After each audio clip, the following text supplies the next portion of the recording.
Bismillahirrahmanirrahim. Assalamualaikum warahmatullahi wabarakatuh. Alhamdulillahilladzi ja'ala syahru ramadhana syahrus siyam wa syahrul ladzi unzila fil Qur'an hudal linnasi wa bayyinatin minal huda wal furqan. Asyhadu an la ilaha illallah wahdahu la syarikalah wa asyhadu anna Muhammadan abduhu wa rasuluh sallallahu alaihi wasallam. Pemirsa, sahabat Muda TV yang saya hormati, dan kaum muslimin dan muslimat di mana saja yang bisa menyaksikan acara ini, semoga kita semua mendapat rahmat dari Allah Subhanahu wa taala dan ibadah puasa kita diterima oleh Allah Subhanahu wa taala. Bapak dan saudara sekalian, pada hari ini menjelang berbuka puasa ini, kita akan sedikit memanfaatkan waktu untuk mengulang atau membahas sedikit tentang Al-Quran atau Syahrul Ramadan sebagai Syahrul Quran. Saudara sekalian, kita dalam kehidupan sehari-hari seringkali mendengar, dan bahkan ini sudah kita ketahui bersama bahwa di antara bulan yang 12 ini adalah bulan Ramadan yang paling mulia. Kemudian di antara nabi, para anbiya dan mursalin, yang paling mulia adalah Muhammad sallallahu alaihi wasallam. Kemudian malaikat, dari sekian banyak malaikat, maka yang paling mulia adalah malaikat Jibril alaihissalam. Berikutnya, bulan yang paling mulia adalah bulan Ramadan.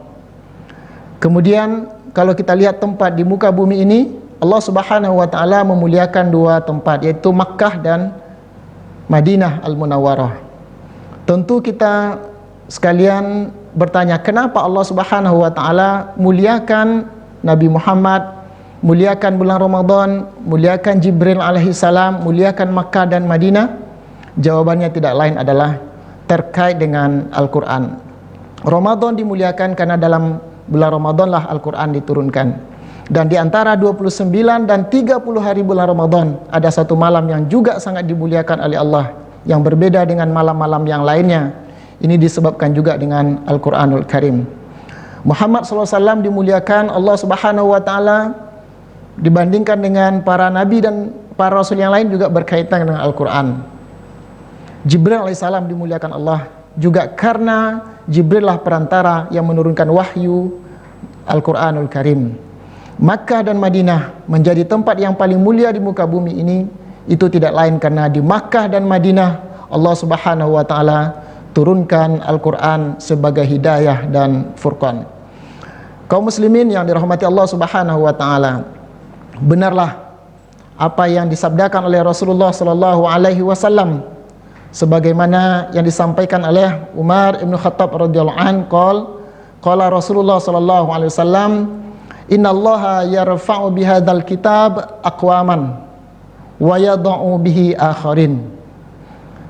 Sesungguhnya Allah Subhanahu wa taala memuliakan beberapa kaum itu karena hadzal kitab, karena Al-Quran, dan juga wa yad'u bihi akharin, dan juga mereka dihinakan juga karena Al-Quran. Saudaraku yang dirahmati Allah Subhanahu wa taala, hadis ini menunjukkan kepada kita bahwa mulia atau hinanya kita itu tergantung kepada sikap kita terhadap Al-Quranul Karim. Semakin kita jadikan Al-Quran sebagai pedoman hidup, semakin kita tadabburi Al-Quran, semakin kita amalkan Al-Quran, dan betul-betul kita serius menjadikan Al-Quran sebagai hudan, maka insyaAllah Allah akan angkat kita. Kaum yang mendekati Al-Quran, kaum yang memahami Al-Quran, Allah akan angkat. Sebaliknya juga, siapa yang datang Al-Quran dengan dirinya tetapi dia tidak membuka diri dengan Al-Quran, orang yang diberi kesempatan untuk memahami Al-Quran tetapi mereka tidak mau, orang yang diberi kesempatan untuk menghafal Al-Quran, mereka tidak mau, orang yang diberikan kesempatan untuk hidup di jalan Al-Quran dan mereka tidak mau, inilah orang-orang yang akan dihinakan oleh Al-Quranul Karim. Oleh karena itu saudaraku yang mulia, dengan Al-Quran kita bisa jadi mulia, dan dengan Al-Quran kita juga bisa dihinakan oleh Allah Subhanahu wa ta'ala. Maka pilihan kita adalah, mari kita melalui syahrul Ramadan ini serius untuk kembali kepada Al-Quranul Karim, sebagaimana para sahabat, para salafus saleh dengan Al-Quranul Karim. Andaikan tidak ada Al-Quran, hidup mereka akan gelap. Andaikan tidak ada tilawatul Quran, hari-hari mereka tidak akan bersinar. Maka oleh karena itu tugas kita, mari kita tadaruskan Al-Quran di dalam bulan Ramadan ini, yang dimulai dengan memperbaiki cara bacaan kita, kemudian dimulai dengan membaca Al-Quran secara benar, kemudian secara berangsur dan bertahap kita pahami Al-Quran, dan selanjutnya kita ambil intisari Al-Quran, dan insya Allah kita hidup bersama Al-Quran. Dan apabila kita hidup bersama Al-Quran, maka Allah akan angkat kita, sebagaimana juga Allah telah angkat kaum-kaum terdahulu. Orang Arab, kaum muslimin yang berbahagia, awalnya adalah kaum biasa-biasa saja. Mereka tidak dikenal oleh manusia, bahkan mereka tidak diperhitungkan dalam peradaban dunia.